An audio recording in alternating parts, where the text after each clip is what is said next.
Okay, good evening, everybody. We're going to get going because it is 6 o'clock, and I appreciate all those who are starting early. We're starting an hour early this time, partly because, of course, we've got some mandatory training for councillors that's happening immediately after this, but also that this is an additional cabinet outside of the normal routine, and that is because we've just had an election.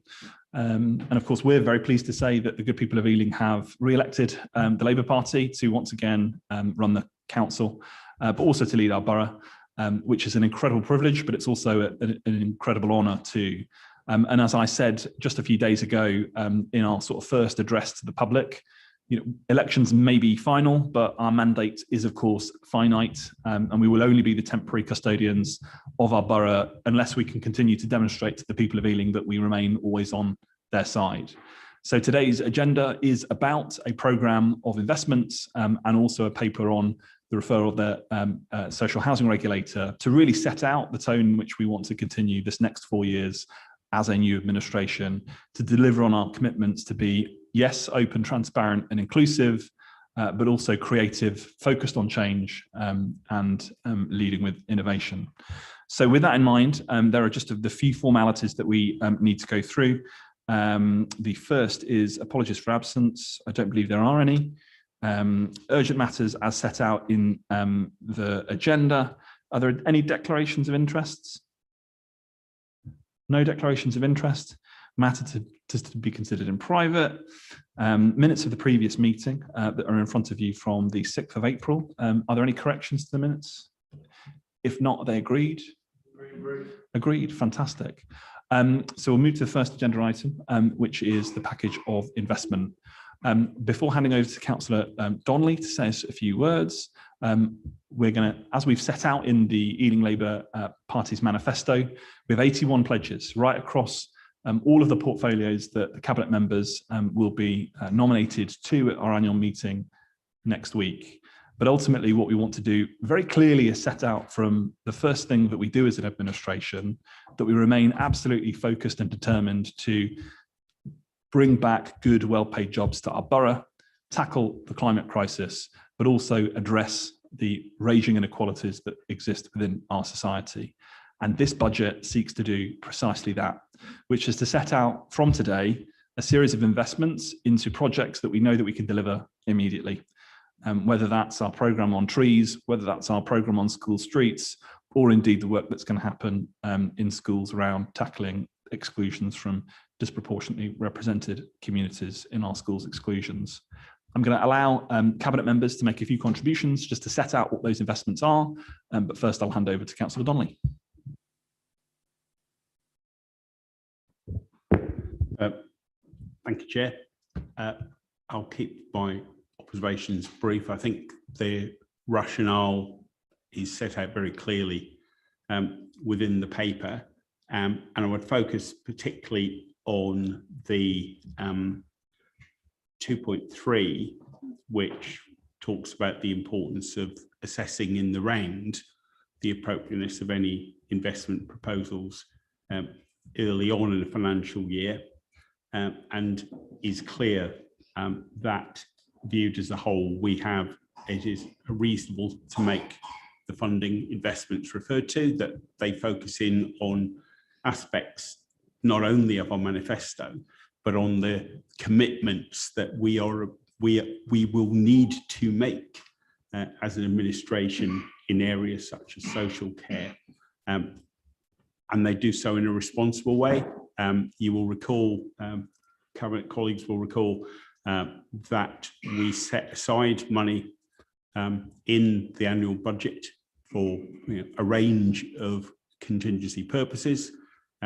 It's entirely appropriate, I think, that the new administration, taking account of its new mandate, should be able to set out uses for its budget in a way which an outgoing administration, I don't think, fairly could. So I am confident that on a financial basis, this is sensible, it's affordable, and I am confident as a member of this cabinet and this administration that these are the right things to do. And I'm sure colleagues will be able to expand on why they're the right things to do and the extent to which the borough will benefit from them better than I. And with that endorsement, who would like to make their contribution first? Councillor Costigan? Yeah, go for it. Happy to. Thank you very much, Chair. I very much welcome this report and thank Councillor Donnelly for all the work that himself and officers have done on this very quickly post-election, because of course we've been, as has been outlined, very keen that we put our money where our mouth is, and the promises that we made to the people of Ealing when we went out and asked them to put their trust in us on the 5th of May, that we're able to start delivering on those promises straight away. So I very much welcome this report. And I think in the area of climate action, which is a key area of focus for us as a council, and is something I think that has captured the imagination of residents of Ealing, I'm particularly welcoming that we're bringing forward expanding our school streets programme, which has been very popular, I think, in the borough. And what we're looking at is increasing that initially with this funding that we're agreeing tonight to an additional 4 schools in the borough. But our ultimate aim is that over the course of this administration, we will have expanded school streets to 50 schools in the borough. Which is, the majority of our schools. Some schools won't be able to take a school street because they're on a main road, for example. But 50, we think, is a good ambition to have. And I think it's really great that we're putting that funding in this tonight to make sure that we can kickstart that. The other area that we're putting investment into tonight is a significant investment in our promise to plant 50,000 trees in the borough over the next 4 years. And that builds on the 37,000 trees we built in the last 4 years. Now, we're not just promising to plant more trees. We're promising to increase the tree canopy in the borough to 25%. And what that means is if you sort of were in a drone up in the sky and you look down at Ealing, in the future, we want 25% of our borough to look green from above, as you see all the leaves from the trees. And this, really helps with shading the borough, with fighting the impact of climate action, and it helps with habitat and everything that we want to encourage as a borough. So we're going to be investing £750,000 this year in making that happen. And I'm glad to say that we're also expecting to get some additional funding externally so that we can maximise the benefit to the borough of that investment. The other area that we're investing tonight is in making our roads and pavements safer for everyone who uses them, including, of course, cyclists, walkers, runners and scooters. We had already agreed a programme of investment as part of the February's budget agreement, but we made a promise to residents that we wanted to spend more on investing in making our roads and pavements safer for everyone who uses them. And it's great tonight that we're able to deliver on that promise with 1.25 million a year additional on top of the 5 million that we'd already agreed previously in this area. And the final area in the climate action portfolio that we're looking at tonight is cycling. And what we're agreeing tonight is that we will increase the provision of bike hangers in the borough from the current 46 bike hangers in the borough, which is great. But we promised the people of Ealing that we were going to do better. We promised 150, and we're putting money tonight into ensuring that we're going to be able to deliver on that commitment. And 150 is a minimum, by the way. And we're doing lots of work behind the scenes to see how we can actually expand that out even further.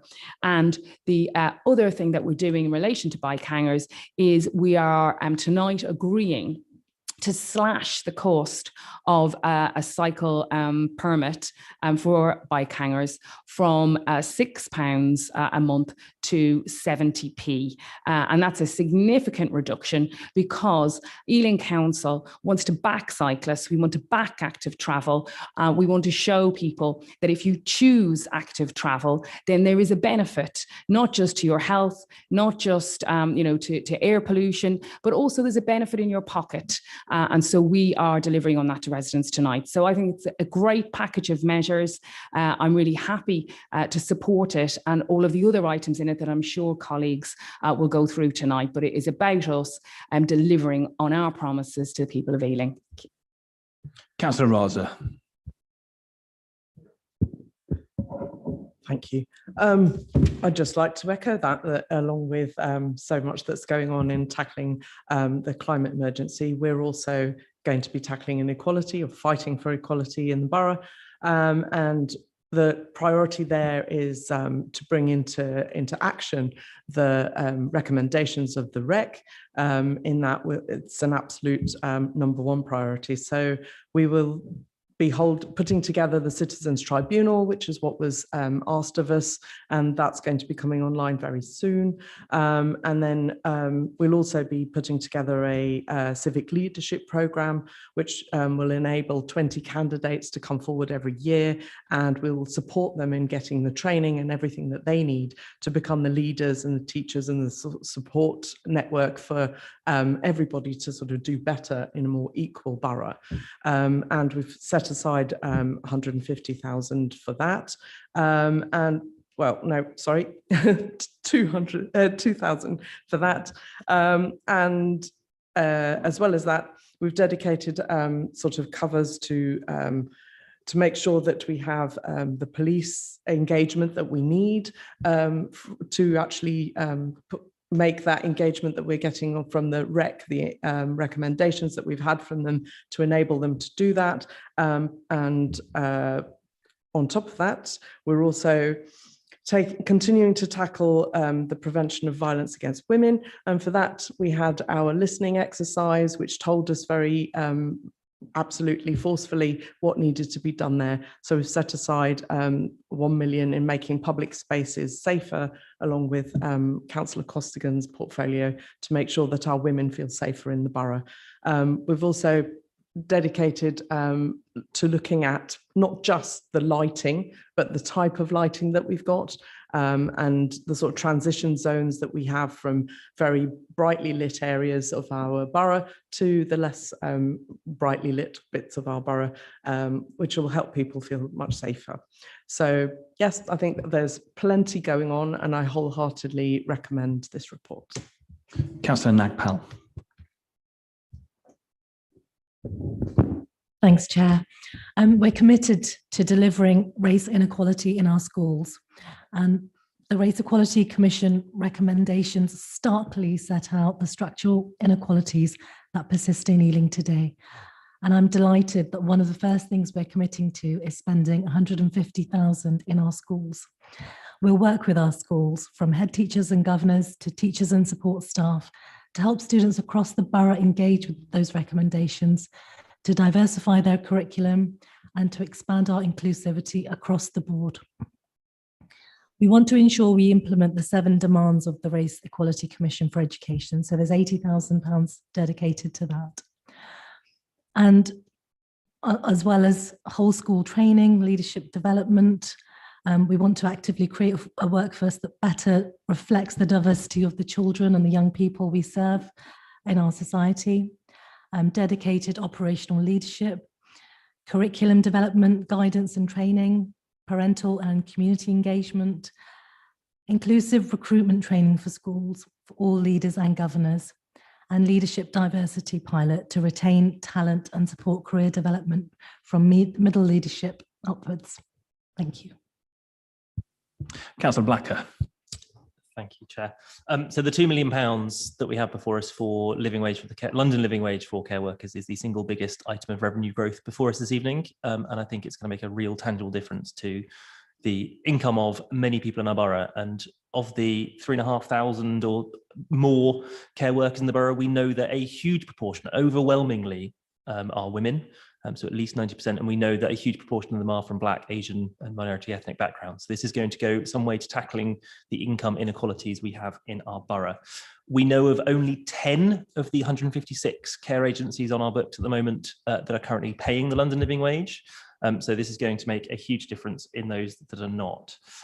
It is only part of the funding we need. So, we previously discussed at Cabinet the funding we would need. It's about £4.5 million for domiciliary care alone to get to full compliance. So this is part of the journey. To make sure it makes a difference on the ground, we know there are huge inflationary pressures in the system at the moment. So to make sure it gets into the pay packets of those who are delivering care, we will be updating the terms of our contracts with the agencies on our books. And of course, this is only part of the picture of fixing a broken market in social care. So this alone is not going to solve the problems we have in the market. But as I said, it's going to make a huge difference to the income of overwhelmingly women, overwhelmingly Black, Asian, minority ethnic staff in our borough. So I welcome Cabinet's approval when we come to it. Councillor Nand.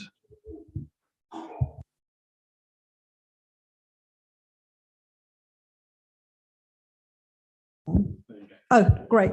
Bearer of exciting news with the Jubilee coming up, the Queen's Platinum Jubilee, 70 years of her reign. And we're really celebrating, and we're bringing lots of communities together. We're going to be bringing in festivals and events, which is going to be involved with all across the borough, East meeting the West, using our Walpole Park, using Southall Parks, bringing in all sorts of organizations who are going to be part of this celebration. We'll be putting up 8,006 meters of buntings across the borough, where we'll also be lighting up 2 beacons in the borough. We're going to be having the proms. I could go on, Chair, and really start celebrating today. And I want you to celebrate with us in Walpole Park with the proms and with a huge lunch as well, inviting all the communities to bring their picnics and enjoy the lunch with the borough. Thank you very much. Any other contributions from Cabinet members? Councillor Mahfouz. Thanks, Chair. So absolutely, we've set out a stall to say that one of our 3 priorities is to deliver decent living incomes. And we have to, as an organisation, lead by example. And we're doing so this evening by delivering that pay rise for some of our hardest working staff. They're on the front line at a time that it's incredibly critical times that we know, super rates of inflation that they're having to face, the cost of living crisis they're having to worry about, and the government's doing nothing to support them.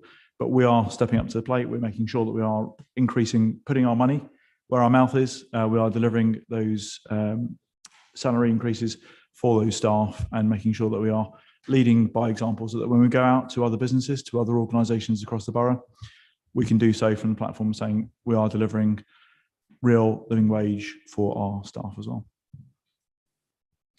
Okay, thank you very much. I have had requests to speak from both opposition parties. So I'm going to go first to the Leader of the Opposition, Councillor Malcolm. Thank you. Let me, as a customary note, congratulate the Leader of the Council for assuming his position after the election. A number of the policies here, the Liberal Democrats have in their manifesto, and we agree with. I've got a couple of questions, one for Councillor Costigan and one for Councillor Raza. The one for Councillor Costigan relates to cycle hangers. So it's very positive news that these will be expanded, and people have wanted that for a number of years. Can I ask, what are your plans in the process for how you're going to consult this, or where are your ideas about where they will go? Is it going to be based on how many people may have emailed the council to try and show where the need might be? That's on that particular aspect. And then Councillor Raza, in terms of the lighting and safety, again, that's one that Liberal Democrats have felt very strongly with in the past year, when there have been a number of high profile incidents in the borough, but also out of the borough. This money will obviously go to help some of those concerns. Is it purely additional lighting, or a mixture of reversing the light dimming that happened in 2016, or a bit of both? Just have you got more clarity on the process about how that money will be spent? So we'll take them in turn. Councillor Costigan. Yeah, thank you for the question, Councillor Malcolm. And I think it's a good question. In terms of where we put bike hangers, we will be consulting locally when we look at putting them in a particular street, and we'll be basing the decision. Actually, there's going to be a few different kind of considerations in the mix. We will naturally be looking at resident requests because I think there is a significant waiting list at the moment. So we've got a list of people who definitely want a space. So we'll be looking at those resident requests, but we'll also be looking at making sure that there is still an offer across the borough, and that we don't find that, you know, that they're just focused in one area where perhaps people are more articulate and feel able to raise these issues more easily. So we'll be looking at still having you know, an even coverage across the borough, but with a focus on where people are requesting it. Councillor Raza. Well, our response was to the listening exercise that we carried out, where 4,500 women actually told us what they wanted doing. So it's not just a sort of cut and dry, this is where we're going to stick things or turn them up or turn them down. This is listening to where they put the pins on their interactive maps and told us where they wanted things doing. So it's in response to what we were told that people want to do. It was not necessarily prescriptive in a particular way where we're turning anything on or off or dimming them on and off. As we've said, there's a transition zone between certain bits of lighting, and we're looking at where people have said that they think that that needs to be up or down, and we'll respond to what we've been told. Thank you very much. Okay, so question from Councillor Gallant.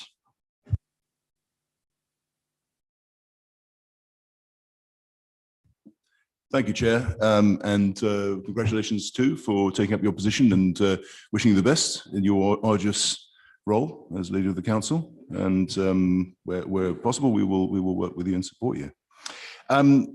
Just in principle, 3.5, the extension of the school streets programme is something that we support, but we'd like also to see that go along with rigorous measurement of emissions near schools. And Councillor Costigan will remember that there's actually unanimity on this. This should be go hand in hand, this measurement, which will also cost. Increasing the tree canopy, good, but we'd urge, and I would urge, that it's so Councillor Gallant, so just for the benefit of Cabinet, and probably you know, welcome to your place. Sure. This process is questions okay. To be directed at Cabinet members. This isn't necessarily this isn't an environment in which we sort of make speeches. It's questions on the reports and question. Understand that. The question is, will it be accompanied with tree management, improved tree management for the health of trees and residents? Will all councillors, when we're talking about improved street lighting, welcoming the £1 million improvement, will all councillors also be included in the discussion as councillors are out there on the street and have their ear to the ground, hearing where there are dark spots and places where people feel afraid? And the final question is, we're somewhat disappointed and ask why the revision to council allowances was not included in the spring budget, or indeed in this update, given that the report that generated it was published in January 2022. Okay, so on the last question, obviously that's a matter for full council, and there is a paper that's been published yesterday, so that'll be a matter for full council next week. Who'd like to go first? Councillor Costigan. Oops. Oh, sorry. I for one moment there, I forgot what the question was. Can I repeat it? But I've reminded myself. So it was about trees. Yes, of course. You know, if you plant more trees, then you've got to spend more time accordingly looking after those trees.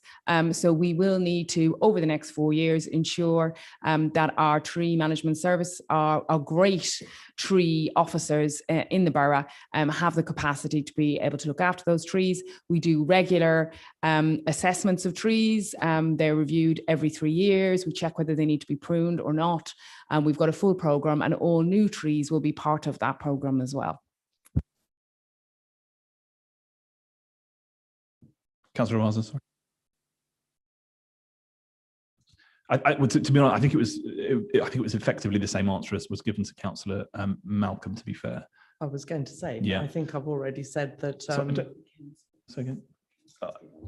Can councillors give ideas? I think the answer is yes. Yes, of course. My door's always open to new ideas. Thank you. Fantastic.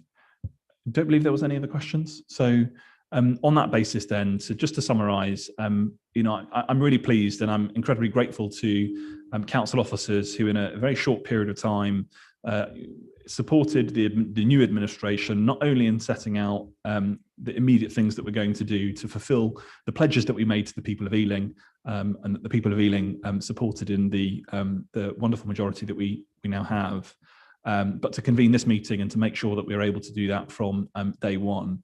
This is a package of £23 million worth of investment in the future of our borough, according to the principles and the values that we've set out. And I'm really hopeful to see implementation plans, more street canopies, more schools at streets, more children being able to walk, hop, cycle, skip and run to school. I'm really looking forward to be able to meet care workers who are finally being paid the London living wage. So on that, is Cabinet agreed to the recommendations of the report? Agreed. Thank you very much. And we now move to the next agenda item, which is the matter of the social housing regulator, Councillor Wall. Thank you, Chair. This report details a matter that came to light as a result of 2 internal audits earlier this year, which highlighted that we could, as an authority, we could give no assurance on fire safety across our housing stock and limited assurance across the other areas of building safety. As a result, we took this very seriously. We made a decision to refer ourselves voluntarily to the social housing regulator. And at that time, we decided it was in the spirit of our new administration to be open and transparent, to contact all residents, all tenants rather, and all leaseholders, and let them know the situation and give them numbers to ring to reassure them if they were concerned and they needed any reassurance.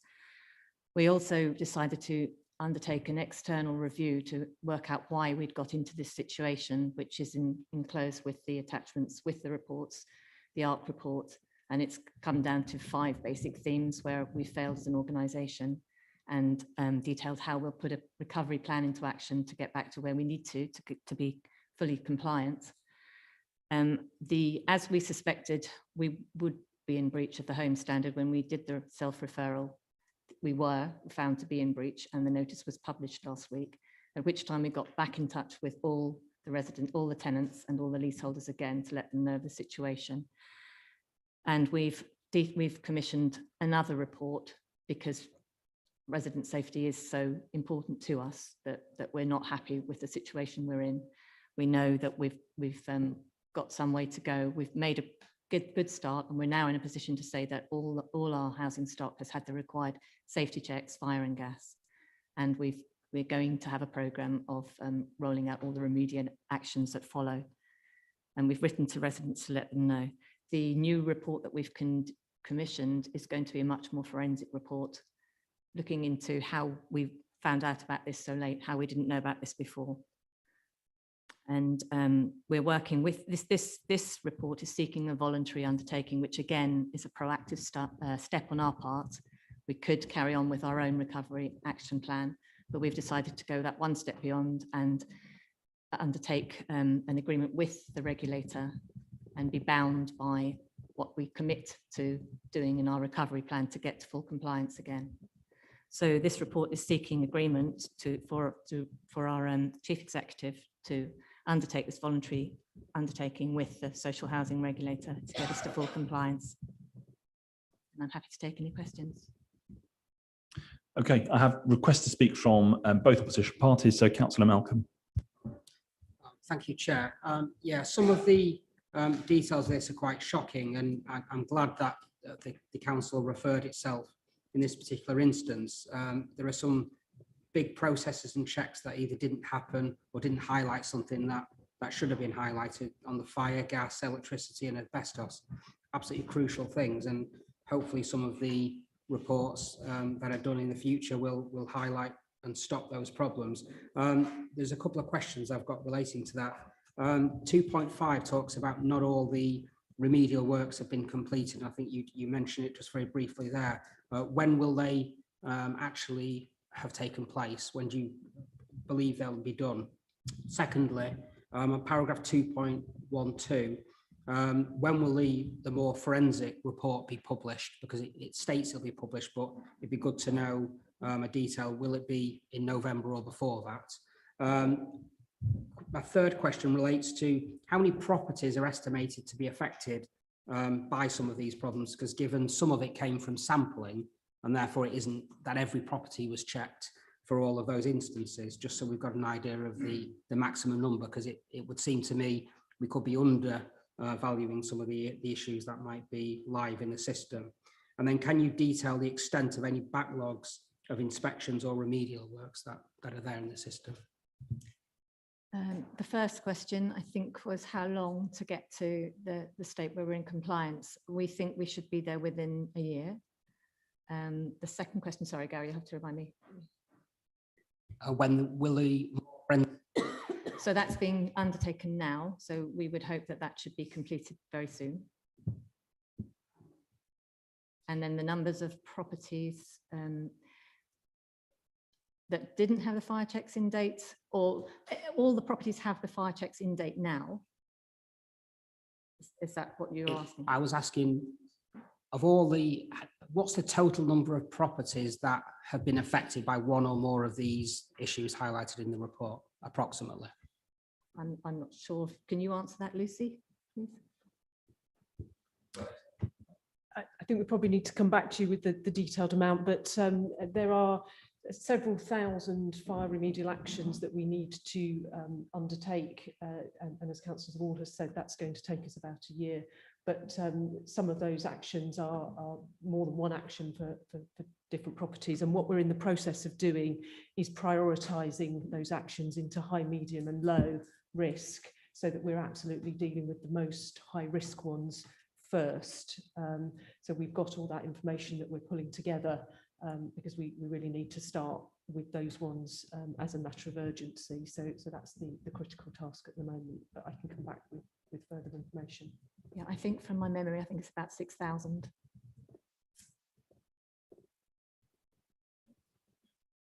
Okay, Councillor Gallant. Thank you, Chair. My question was actually exactly the same thing. How long will the remedial works take? It's been answered. And thank you for the transparency. Let's keep that going. Thank you. Okay, any other contributions from Cabinet members? I think what I'd say on this is that clearly the fundamental first duty of a local authority in the circumstance that we have tenants is to those tenants, to keep them safe and secure and healthy in their own homes. There clearly has been a deficiency. We are aware of that. And the moment that that was highlighted to us through our audit mechanisms, of course, the referral was made. That transparency has run throughout this process. Residents were informed just as soon as we received that information and made that referral, and they will continue to be updated and given the assurances that they need. Importantly, of course, what comes from where we find ourselves in a situation where we do not meet consumer standards, that we put about an action plan and that we get up to grade everything that needs to be up to grade. And I would thank officers who so far have helped us get to that position, to ensure that we have an action plan that brings us to full compliance within the year. And of course, the themes of genuinely affordable homes that are safe and secure will be a major feature of the administration going forward, as we seek to achieve not only our commitment to deliver 4,000 genuinely affordable homes, but to invest in the stock and to invest in the sense of pride and ownership and identity and belonging for all of our council estates and all of our communities. Of course, there are still some further lessons to learn, and they've been highlighted in terms of the work that we're doing to look at the forensic report, because of course, accountability is also an important theme, and we need to ensure that we understand all lessons of accountability to make sure that we have the correct frameworks of governance and of system leadership in place to ensure that something like this doesn't happen again. So with that in mind, I'll direct Cabinet to the recommendations of the report. I thank Councillor Wall for her introduction. Are they agreed? Agreed. Thank you very much. Well, that brings us to the end of this meeting. I once again thank everybody for making the time to support this meeting to go ahead, for us to set out our agenda for the years to come. And I look forward to seeing everybody once more at the annual council meeting next week. Thank you very much.